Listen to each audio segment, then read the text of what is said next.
Hey, what's up everyone, Morey Croson here, and today we're going to be going over fixing Tim Tebow's throw. We're going to start the video right now. This is the newest edition of the Performance Lab.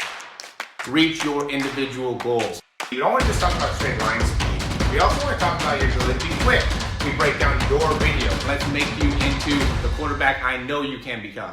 All right, so I was recently in an online debate about Tim Tebow and his mechanics and the fact that they were just unchangeable. He was famous for going to a bunch of different quarterback gurus to be able to try to fix his mechanics and really was not able to make it happen. And in my opinion, it's just because he wasn't properly taught exactly what needs to be happening in order to throw the football correctly. And today we're going to go into it, right? And before we do, if you are in my program, if you've been watching my videos, if you've been seeing any benefits, if you understand what it is that I am teaching and you think that I can or cannot fix Tim Tebow's throwing, let me know in the comments down below. I want to hear what your opinions are about fixing his mechanics. I think I can 100% or could have 100% fixed his mechanics, just like I think I could fix your mechanics if you think you have an issue with it, with my program and some of these new things that I've been really marketing a lot more. And really, I'm probably going to start a certification for it, just because I think that it'll just be the easiest way to be able to get everything out there for quarterback coaches. I want to be able to help out quarterback coaches as well here. So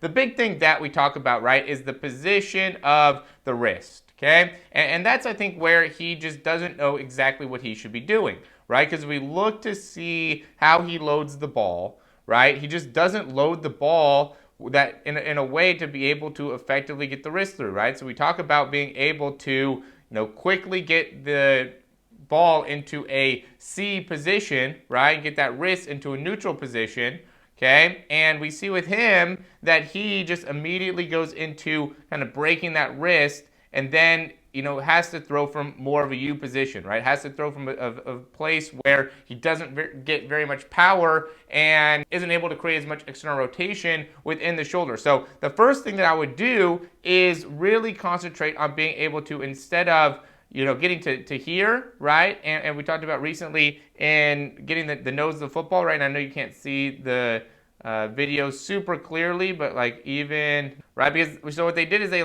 tried to get his hands to be higher up or whatever, right? And then he gets the ball way back here, okay? And then from there, lifts, right? And we could see that when he's lifting, he's not really getting the nose of the football to be able to move it all. And when he does finally get the nose of the football, he's just so far back behind with the elbow. So the first thing that I would do is I would make it so we can control that load position, right? So instead of being too concerned about what he's doing before he holds the ball, I would make it so he just gets better at being able to just load from this position. Instead of loading his hand back so much, really be able to try to get the elbow up a little bit more, right? And there's some people that go in and I think end up getting the elbow up too much, right? But he is not getting into too much of that issue. He's really going just back too far with his hand. So first thing, and it's all about timing, right? We also want to be able to make it so he can get more momentum going forward faster, right? He doesn't get any type of rotation within that back leg until very, very late in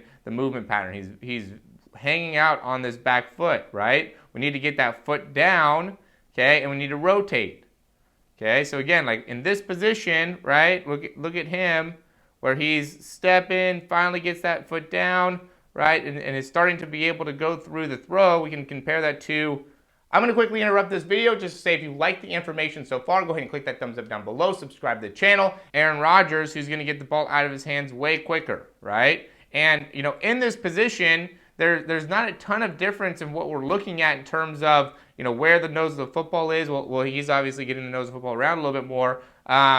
Or even in terms of body positioning, they're not way off, right? They're not way different, okay? But where the actual momentum is very different, right? Because here, he's already generated rotation. Here, he hasn't generated rotation. He's really just stuck onto this back leg, right? This is where it's really important when you go to see Tom Brady throw. It's really important to be able to have great rotation very early on. And this, by the way, is exactly how I do my breakdowns, right? It's I go through and show you guys hey, this is what you want to be doing, right? Do you have you might be able to get yourself in some of the right positions, maybe not. Let's look at what the best guys are doing and be able to emulate it. I'm not trying to reinvent the wheel here. I'm trying to help you in being able to understand what the best guys do and how you can get there, right? Like, look at this, okay? So we can see the difference in where they're at. Very similar spot, right? You can even maybe say, maybe closer to here,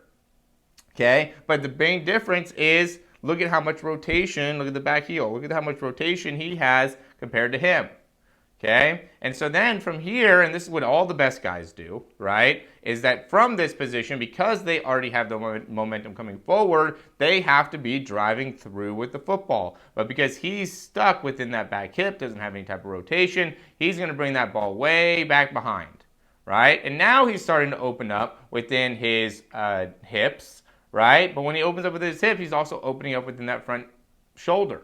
Okay, so I would make it so we could really get down this action, right? Make it so instead of him going and trying to fully extend here, he would just try to be able to keep it here, and then from here be able to be very quick in getting rotation within the football, right? So instead of going and lifting the ball up behind and creating stretch doing this, right, like lifting, I would make him so he gets stretch here, right, where he's able to get the ball out to the side and away from him, kind of like what Mahomes does, where we're way out here with the football. You go through, right? So see where he's at? Okay, he's really way far out to the side. Okay, it's kind of advanced in where he hasn't knows the football that fast. I would progress him through there, but within like a week, we'd be able to get him to be able to progress to that side. That's why I say, guys, like it doesn't take a long time for you to be able to get these changes. We just need to be able to break it down step by step. And I could do this from anywhere because you could just send me video, and then I would go and look at it and break it down and let you know, like, hey, look, you're doing this, you're doing that. Let's do this instead. Send me the drill. Let's get better, right? It'd be the same concept, right? So we'd first work on the load, have him send some drills of him loading, right? We'd then have him send some drills of his transition. Let's see what's going on here. Okay, I'm sure he would get the load pretty quickly if you're an NFL athlete, right? You're top tier athlete. I'd really want him to send in video of this and be able to work on being able to control what the wrist is doing, what the football is doing, right? Instead of going back here and immediately losing this wrist position, being able to go more around there. And then from this position, I would really make sure that he can maintain that front shoulder spot, right? So instead of trying to create force by opening up this front arm, we would correct that by being able to like hold your front pec, right? So he's a lefty, so he'd be holding his left arm with his right shoulder and really put a focus on just rotating with those hips so we could start to be able to feel that. And over a period of time, we'd be able to work on some of those adjustments and be able to make improvements. And I would start off from a slower range of motion. There's regressions that we can go through from there, right? We could work on just his external rotation to release. We could work on just his wrist flick.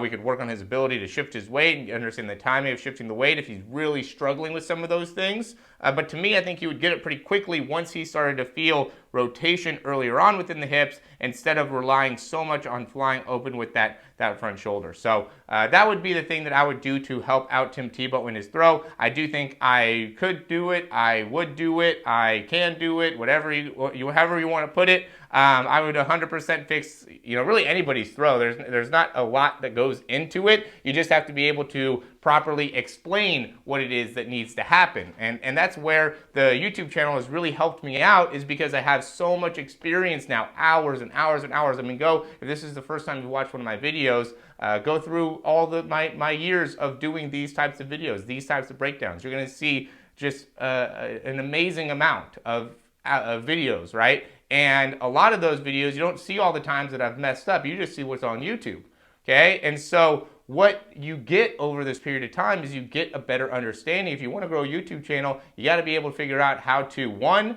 get attention, right? Capture attention, keep attention.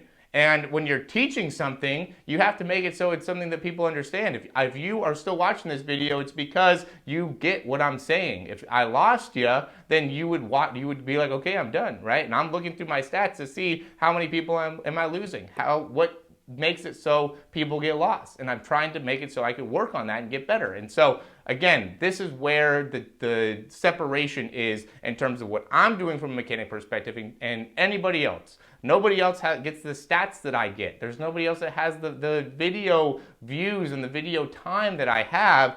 And that is what is the true separator. And so, again, guys, I'm doing a great sale right now within the Throw 60 program. I'm going to help you being able to get the ball out of your hands faster, throw the ball further, just get way better as a quarterback and get a clear understanding of what it is you need to do to make it so you can throw a lot further in a very short period of time. So check out the program. As always, thanks for watching. If you like the information, click that thumbs up, subscribe to the channel. If you have any questions, comments, or recommendations, you'll leave those down below. Everything is down in the description if you need to or want to be able to find out more. Thanks for watching, and we'll talk to you soon.